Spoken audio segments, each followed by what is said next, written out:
உலகம் முழுவதும் உள்ள சன்லைஃப் தொலைக்காட்சி நேயர்களே, உங்கள் அனைவருக்கும் வணக்கம்.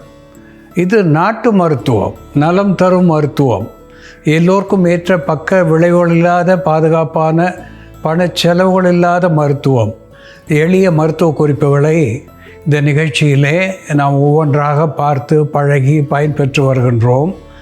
இன்று சில மருத்துவ கருத்துக்களை நாம் தெரிந்து கொள்வோம். சோலனம் ட்ரிலோபேட்டம் என்று தாவர பெயராலே சுட்டப்பெறுவது. சோலனம் ட்ரிலோபேட்டம் என்று சொல்லுவது தூதுவளை கீரையை குறிக்கக்கூடியது. இந்த தூதுவளை இலைகளும் காம்புகளும் நிறைய முட்களை, ரோஜா முட்களை போல பெற்றிருப்பது, கத்திரிப்பூ போல ஊதா நிற பூக்களை பெற்றிருப்பது. இந்த தூதுவளை ஒரு அற்புதமான நெர்வைன் டானிக் என்கின்ற வகையிலே உள்ளுக்கு சாப்பிடுவதனாலே பயன் தருகிறது. இந்த தூதுவளை இலை பசுமையாக கிடைக்கின்ற பொழுது ஒரு நெல்லிக்காய் அளவு அந்தி சந்தி என்று இருவேளை பாலோடு சேர்த்து பருகுவதனாலேயோ அல்லது தூதுவளை சூரணத்தை அரை தேக்கரண்டி முதல் ஒரு தேக்கரண்டி வரை கடைகளிலே வாங்கி அதை பாலோடு இருவேளை பருகுவதனாலேயோ உடல் நலம் பெறுகிறது, நரம்புகளுக்கு பலம் கிடைக்கிறது. குறிப்பாக மூளை நரம்புகளுக்கு பலம் தந்து நெர்வஸ் டெபிலிட்டி என்று சொல்லக்கூடிய கை கால் நடுக்கம் இவற்றையெல்லாம் போக்கி ஞாபக சக்தியை அதிகப்படுத்தக்கூடியதாகவும் நுரையீரல் நோய்களை நீக்கக்கூடிய ஒன்றாகவும் எக்ஸ்பெக்டோரல் டீகன்ஜஸ்டன்ட் என்கின்ற வகையிலே நுரையீரல் நோய்களை போக்கக்கூடியதாகவும் மஞ்சள் காமாலையை வாராமல் தடுக்கக்கூடியதாகவும் விரைவில் குணப்படுத்தக்கூடியதாகவும் இந்த தூதுவளை விளங்கும் என்பதிலே ஐயமில்லை. அன்பான நேயர்களே, அல்லியம் சீப்பா என்று தாவர பெயராலே நாம் சுட்டப்பெறுவது ஆனியன் என்று ஆங்கிலத்திலே சொல்லப்பெறுவது.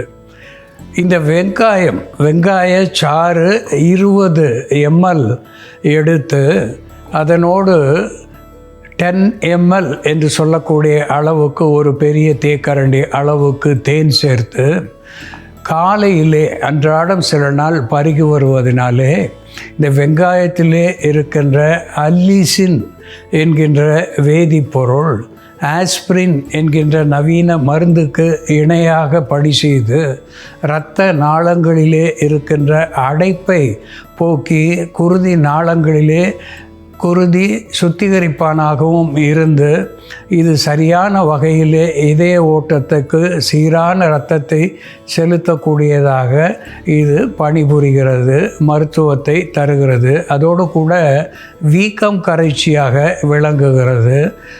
ருமட்டாய்டு ஹார்ட் டிசீஸ் என்று சொல்லக்கூடிய வகையிலே இந்த ஆர்ஏ ஃபேக்டர் அதிகமாகி நாளடைவிலே இதயத்தை பாதிக்கின்ற போது கூட இந்த வெங்காய சாறும் தேனும் ஒரு அற்புதமான மருந்தாகிறது. உடலிலே இருக்கின்ற உஷ்ணத்தை தவிர்த்து உடலுக்கு பலமும் தருகிறது. விந்து எண்ணிக்கையை அதிகப்படுத்தி த மேல் இன்ஃபர்டிலிட்டி என்கின்ற நிலையிலே இருந்து விடுதலையும் தருகிறது என்பதை மறத்தல் ஆகாது.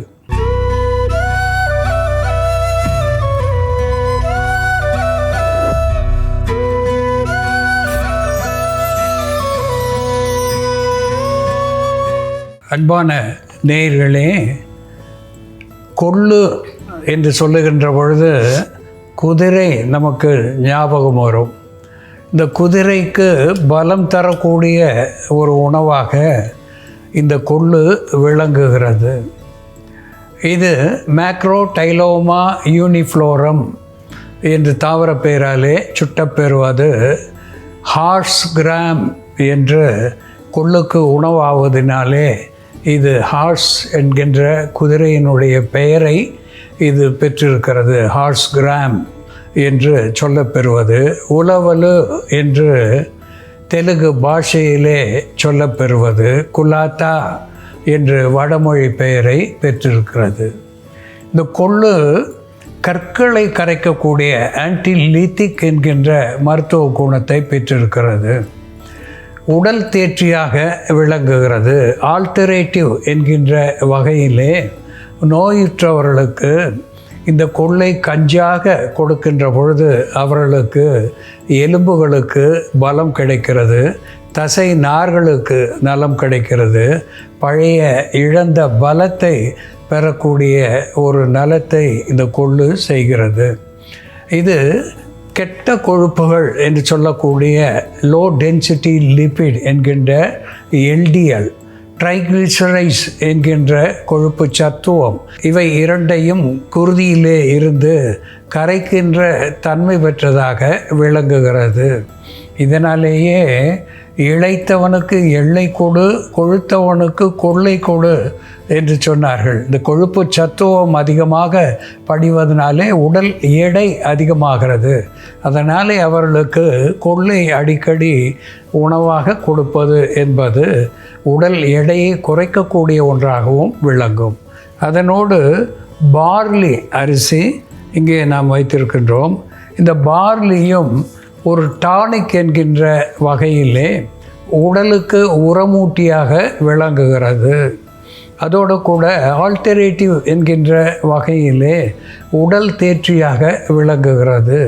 இதில் இருக்கின்ற நார் சத்துவம் மலச்சிக்கலை போக்கி நோயுற்றவர்களுடைய குடலை நலப்படுத்தி மலத்தை வெளிப்படுத்தக்கூடிய ஒன்றாகவும், எலும்புகளுக்கு நரம்புகளுக்கு பலம் தரக்கூடிய ஒன்றாகவும் இந்த பார்லி அரிசி விளங்குகிறது. இதனோடு ஃபிலாந்தஸ் எம்பெலிகா என்று சொல்லக்கூடிய நெல்லி வற்றல், இந்த நெல்லி வற்றலை நாம் நீரிலே ஊற வைப்பதனாலே பசுமையான நெல்லிக்காயிலே இருக்கின்ற அத்துணை சத்துக்களையும் நமக்கு காய்ந்த நெல்லி வற்றல் தரக்கூடியதாக விளங்குகிறது. விட்டமின் C செறிந்ததாகவும், இரும்பு சத்துவம் செறிந்ததாகவும், சுண்ணாம்பு சத்துவம், பாஸ்பரஸ், மெக்னீசியம் போன்ற தாது பொருட்கள் அதிகமாகவும் இருக்கின்ற ஒன்று இந்த நெல்லி வற்றல். இந்த கொள்ளு, பார்லி, நெல்லி வற்றல் மூன்றையும் சேர்த்து எப்படி மருந்தாக்கி பயன்படுத்துவது என்ற செயல்முறையிலே பார்ப்போம் வாருங்கள். நேயர்களே, நாம் இன்னைக்கு கொள்ளு மற்றும் பார்லியை பயன்படுத்தி உடலில் தேங்கியுள்ள அதிகப்படியான கொழுப்பு மற்றும் ஊளை சதையை கரைக்கக்கூடிய ஒரு மருந்து, அதே போல் நீரேற்றத்தினால் உண்டாகக்கூடிய கால் வீக்கத்தை குறைக்கக்கூடிய மருந்து எப்படி தயார் பண்ணுறதுன்னு பார்க்கலாம். இதற்கு தேவையான பொருட்கள்: பார்லி அரிசி, கொள்ளு, நெல்லி வற்றல். ஒரு பாத்திரத்தில் கொஞ்சம் தாராளமாக தண்ணி விட்டு கொதிக்க வச்சுக்கலாம். இந்த கொள்ளு பார்லிலாம் வேகிறதுக்கு தேவையான அளவு நம்ம தண்ணீர் விட்டுக்கணும்.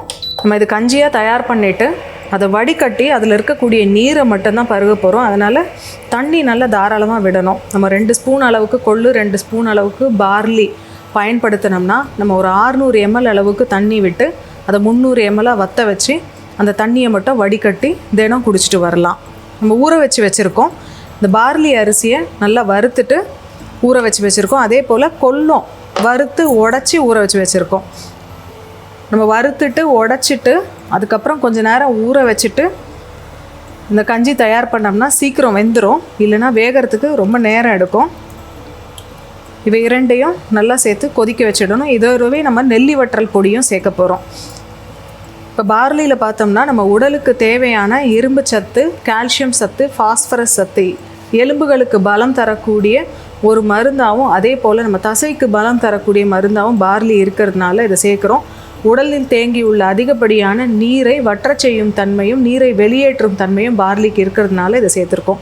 நம்ம கால் வீக்கம், சிறுநீர் சுருக்கு போன்ற பிரச்சனை இருந்ததுன்னா பார்லியை தண்ணியில் ஊற வச்சு அந்த தண்ணியை மட்டும் குடிக்கலாம். அப்படி இல்லைன்னா பார்லியை தண்ணியில் வேக வச்சு இருத்து அந்த தண்ணியை குடிச்சிட்டு வரும்பொழுது சிறுநீரை பெருக்கக்கூடிய மருந்தாகவும் கால் வீக்கத்தை, நீரேற்றத்தை போக்கக்கூடிய மருந்தாகவும் பார்லி இருக்கிறதுனால அதை சேர்த்துருக்கோம். அதே போல் கொள்ளுக்கு உடலில் உள்ள அதிகப்படியான ஊளை சதையை கரைக்கக்கூடிய தன்மையும் கொழுப்பை குறைக்கக்கூடிய தன்மை இருக்கிறதுனால அது சேர்க்குறோம். கொள்ளில் பார்த்தோம்னா நம்ம உடலுக்கு நன்மை தரக்கூடிய அமினோ அமிலங்கள் நிறைய இருக்குது. அதனால் இது ஒரு சிறந்த புரதச்சத்து உணவாக நம்ம எடுத்துக்கலாம். அதே போல் உடலுக்கு பலம் தரக்கூடிய ஒரு மருந்தாகவும் இந்த கொள்ளு இருக்கிறதுனால அதை சேர்த்துருக்கோம். நெல்லி வற்றல் உடல் சூட்டை, இந்த மருந்துனால உடல் சூடாகாமல் உடல் சூட்டை தணிக்கக்கூடிய மருந்தாகவும், விட்டமின் C சப்ளிமெண்ட்டாகவும், இரும்பு சத்து இருக்கிறதுனாலையும் நம்ம நெல்லி வற்றல் சேர்த்துருக்கோம். இந்த கஞ்சியை ஒரு உடல் தேற்றியாகவும் நம்ம பயன்படுத்தலாம். நெல்லி வற்றல் பொடி இதோட சேர்த்துக்கலாம். வயிற்றில் உள்ள புண்களை ஆற்றக்கூடிய மருந்தாகவும் நெல்லி வற்றல் பொடி இருக்கிறதுனால நம்ம அதை சேர்த்துருக்கோம். இப்போ இதெல்லாம் சேர்த்து நல்லா கொதிக்க வச்சு அந்த பார்லி கொள்ளு எல்லாம் நல்லா வேகணும். நம்ம நார்மலாக கஞ்சி தயார் பண்ணுறதுக்கு சேர்க்குற அளவு தண்ணியை விட இதுக்கு அதிகமாக சேர்க்கணும். நல்லா வெந்ததும் இதை வடிகட்டிட்டு அந்த தண்ணியை மட்டும் நம்ம பருகிட்டு வரணும். ஒரு 300 ml அளவுக்கு தினம் எடுத்துகிட்டு வந்தோம்னா கை கால் வீக்கம் கம்மியாகும். தொடர்ந்து எடுக்கும் பொழுது உடல் எடை கம்மியாக ஆரம்பிக்கும். நமக்கு உடலில் கொழுப்பு கட்டிகள் இருந்ததுனாலும் இந்த மருந்தை எடுத்துக்கலாம். இந்த கொழுப்பு கட்டிகளுக்கு மேலே நம்ம கொள்ளை புறமருந்தாகவும் பயன்படுத்தலாம். கொள்ளை வறுத்து பொடி பண்ணிவிட்டு கொஞ்சம் கொரன்னு பொடி பண்ணிவிட்டு அந்த பொடியை நல்லா ட்ரையாக இருக்கக்கூடிய பொடியை நம்ம அந்த கொழுப்பு கட்டி மேலே தூவிட்டு நல்லா அழுத்தி தேய்ச்சிட்டு வரும் பொழுது தினம் ஒரு 2 நிமிடம் இது போன்று நம்ம செஞ்சுட்டு வரும்பொழுது கொழுப்பு கட்டி கொஞ்சம் கொஞ்சமாக குறைய ஆரம்பிக்கும். அதோட அளவு குறையும், மேலும் வளராமல் தடுக்கலாம். உள்மருந்தாக இந்த பார்லி மற்றும் கொள்ளை நம்ம பயன்படுத்திட்டு வெளிப்பூச்சி மருந்தாக கொள்ளை நம்ம பயன்படுத்தும் பொழுது கொழுப்பு கட்டிகள் பரவாமல் தடுக்கலாம். இந்த மருந்து இப்போ தயாராகிடுச்சு, இதை வடிகட்டிடலாம். நம்ம நெல்லி வற்றல் சேர்த்து இந்த கஞ்சி எடுக்கும் பொழுது நமக்கு நீர் இழப்புனால டயர்ட்னஸ் ஆகாமல் பார்க்கும், உடல் சோர்வு ஏற்படாமல் இது பார்த்துக்கும். கொள்ளு, பார்லி மற்றும் நெல்லி வற்றல் சேர்ந்த இந்த கஞ்சியை தினம் 300 ml அளவுக்கு கஞ்சி வடித்த நீரை 300 ml அளவுக்கு தினமும் நம்ம பருகிட்டு வரும்பொழுது உடலில் உள்ள அதிகப்படியான ஊழசதையை குறைக்கக்கூடிய மருந்தாகவும் கொழுப்பை குறைக்கக்கூடிய மருந்தாகவும் உடலில் தேங்கியுள்ள அதிகப்படியான நீரை வெளியேற்றி கால் வீக்கத்தை போக்கக்கூடிய மருந்தாகவும் இது செயல்படும். அன்பான நேயர்களே, கொள்ளை பற்றி சொல்லுகின்ற பொழுது அகத்தியர் தன்னுடைய குணப்பாட நூலிலே, மூலிகை நூலிலே சொல்லுகின்றார், சாதி நறுங்கொள்ளுக்கு வாத நீர் ஏற்றமோடு மண்ணு குளிர் காய்ச்சலும் போகும் என்று சொல்லியிருக்கின்றார். சாதி நறுங்கொள்ளுக்கு, சாதி என்று சொல்லும்போது இங்கே உயர்வை குறிக்கக்கூடியதாக விளங்குகிறது. சாதி நறுங்கொள்ளுக்கு நல்ல மணத்தை கொண்டிருப்பது கொள்ளு. உணவோடு சேர்கின்ற பொழுது இன்னும் சிறிது உண்ண வேண்டும் என்கின்ற மணத்தை தருவது கொள்ளு. சாதி நறுங்கொள்ளுக்கு வாத நீர் ஏற்றம் என்று சொல்லியிருக்கின்றார்.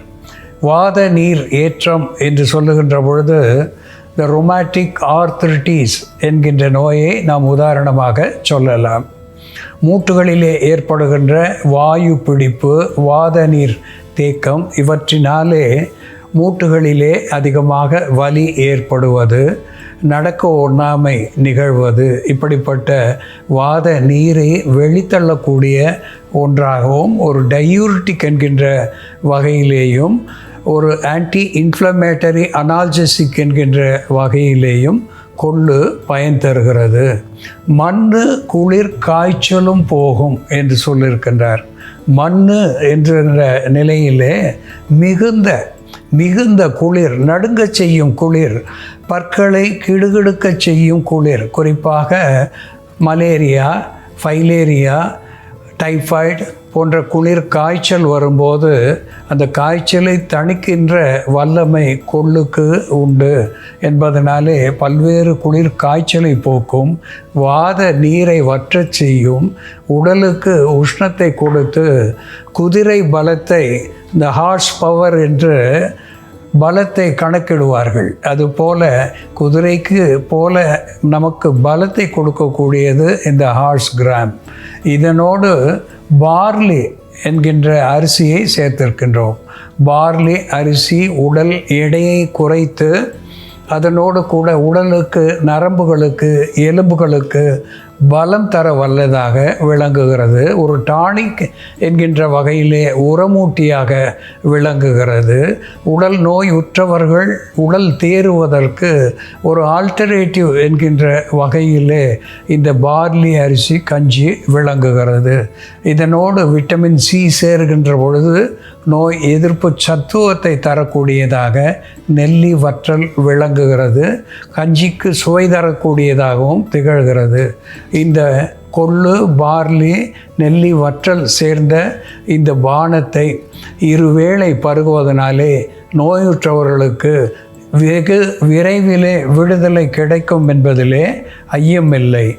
நோய் அல்லாதவர்களுக்கும் பலம் குறைந்தவர்களுக்கும் உடல் மெலிந்தவர்களுக்கும் நலிந்தவர்களுக்கும் இதை அவ்வப்போது கொடுப்பதனாலே அவருடைய நரம்புகள் எலும்புகள் பலம் பெறும், ஆரோக்கியம் நிலை பெறும் என்பது உண்மை. அன்பான நேயர்களே, கொள்ளு எப்படி மருந்தாகிறது என்று நாம் பார்த்து தெரிந்து கொண்டோம். இதுபோல வேறு ஒரு மருத்துவ குறிப்போடு நாம் மீண்டும் சந்திப்போம். நன்றி, வணக்கம்.